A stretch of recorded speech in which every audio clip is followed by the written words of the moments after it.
Et nous revoilà de retour, mesdames et messieurs, et on va tout de suite entamer notre partie débat qui commence en gaieté avec notre invité, Dr Cherif Amir, chercheur en géopolitique à l'Université Paris 8. Nous sommes ravis, comme toujours, de vous avoir avec nous.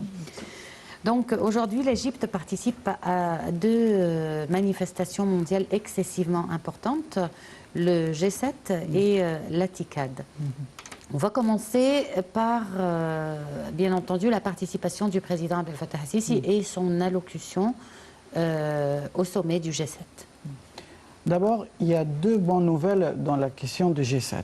La première, c'est que ce n'est plus un club des riches.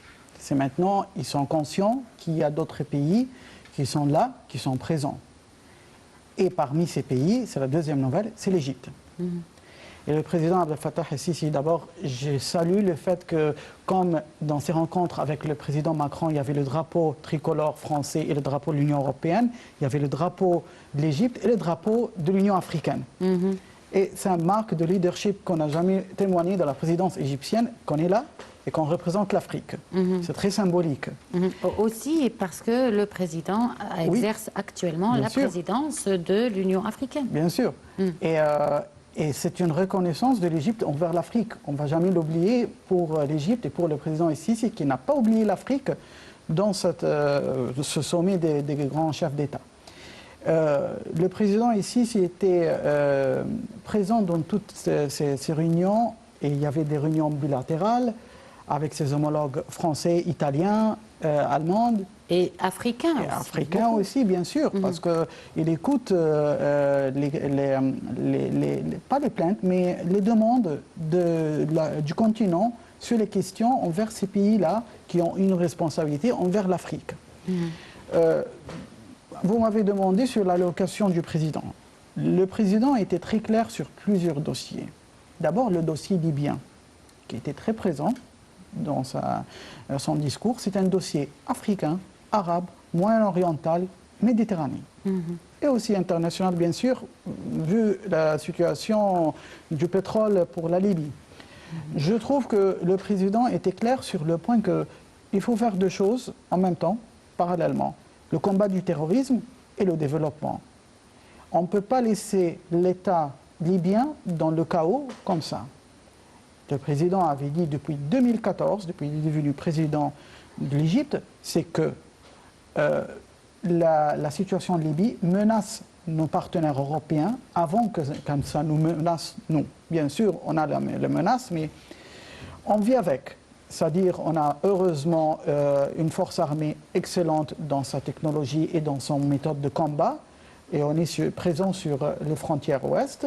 On bloque les vagues de terroristes qui ont essayé à plusieurs reprises nous faire la pression, mais en même temps, nous avons plaidé pour la cause libyenne. La cause libyenne, c'était d'abord d'accepter la personnalité de maréchal Khalifa Haftar en tant que représentant du peuple libyen actuellement. Deuxièmement, et ça a réussi, parce que moi je connais en France que c'était un persona non grata, c'est-à-dire personne ne voulait le rencontrer. Mais heureusement maintenant, le président Macron lui-même, il rencontre Khalifa Haftar à l'Élysée. C'est un succès de la diplomatie égyptienne remarquable. Le deuxième point, c'est l'embargo des armes imposé sur le régime Kadhafi, et que maintenant, il n'y a plus cette raison. Et maintenant, ça existe toujours. Alors nous, on va continuer la pression. Ce n'est pas pour enflammer la situation, mais pour que le peuple libyen ait la possibilité de se défendre.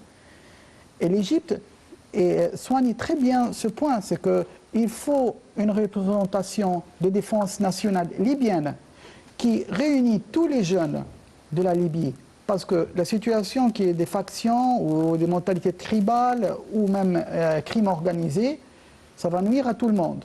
La solution, c'est de créer une armée nationale libyenne qui a fait preuve de succès à Benghazi, certes, et aussi, parce que ça fait mal à certains de nos ennemis en Turquie ou au Qatar, c'est la question du pétrole. Parce qu'on sait qu'il y a le marché noir du pétrole par des navires qui passent pour la Turquie et pour le Qatar après.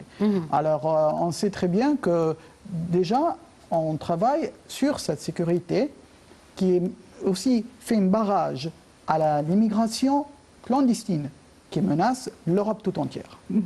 Bon, d'après vous, que signifie l'invitation du président pour participer à ce sommet?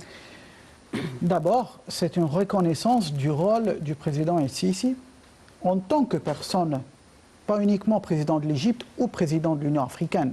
Il a un caractère avec du charisme, il a entretenu des débats et des négociations très dures depuis 2014 lorsque personne en Europe a voulu nous écouter.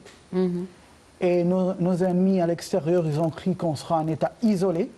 Heureusement pour nous et malheureusement pour eux, on a pu maintenant voir une invitation G20 en Tokyo, G7 en France, et maintenant une réunion au sommet de Tikada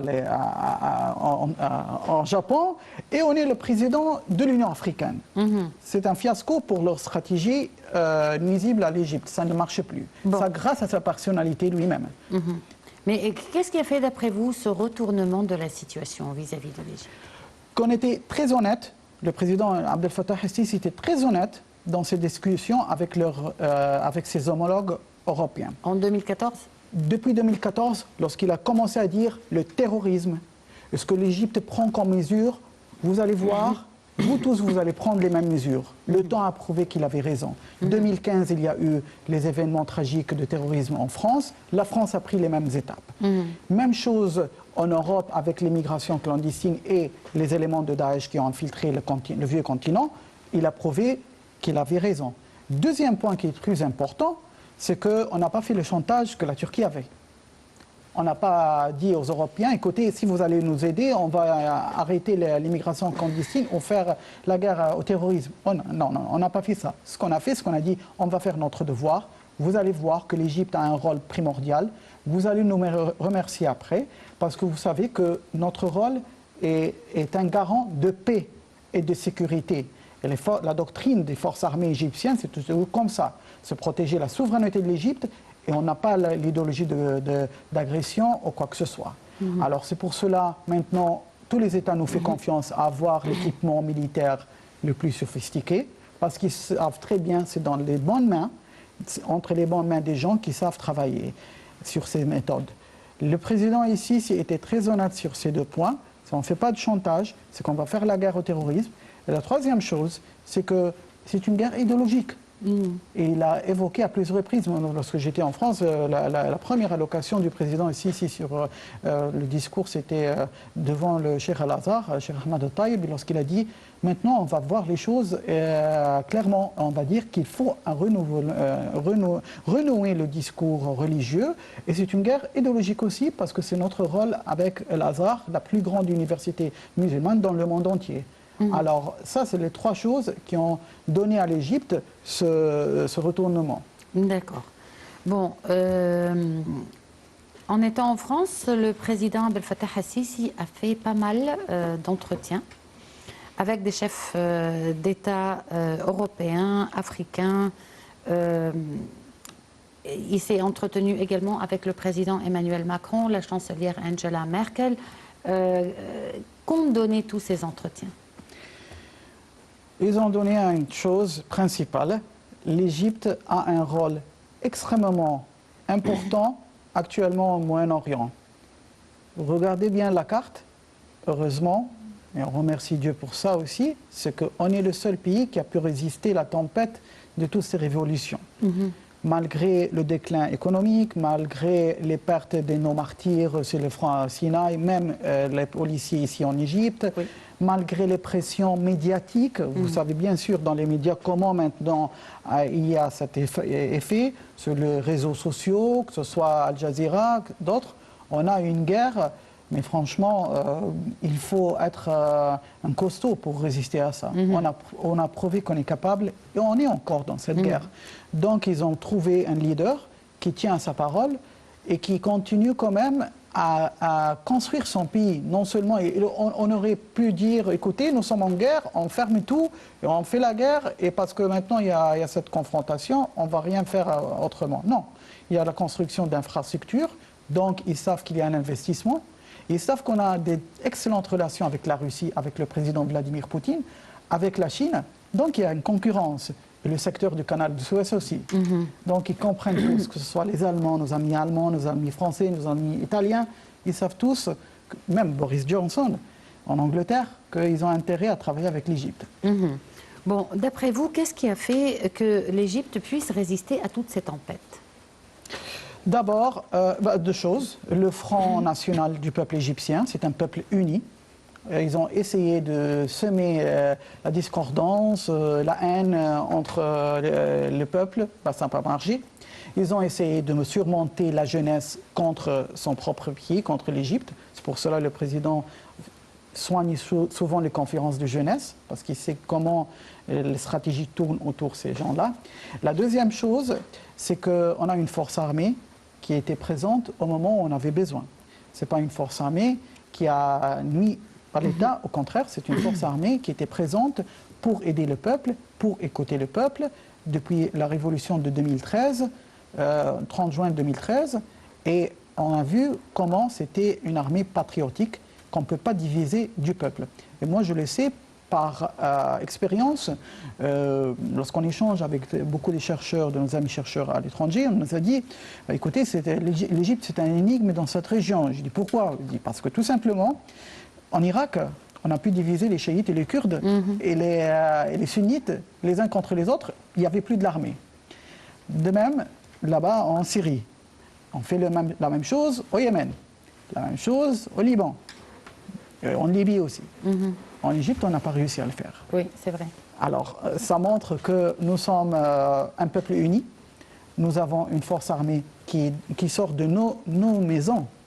Chaque maison égyptienne a des martyrs, a des officiers de police ou de l'armée. Donc c'était une force armée du peuple et émane du peuple. Donc c'était très difficile de combattre tout ça et heureusement qu'on a tenu. Heureusement. Oui. Bon, on va passer maintenant à la visite du président.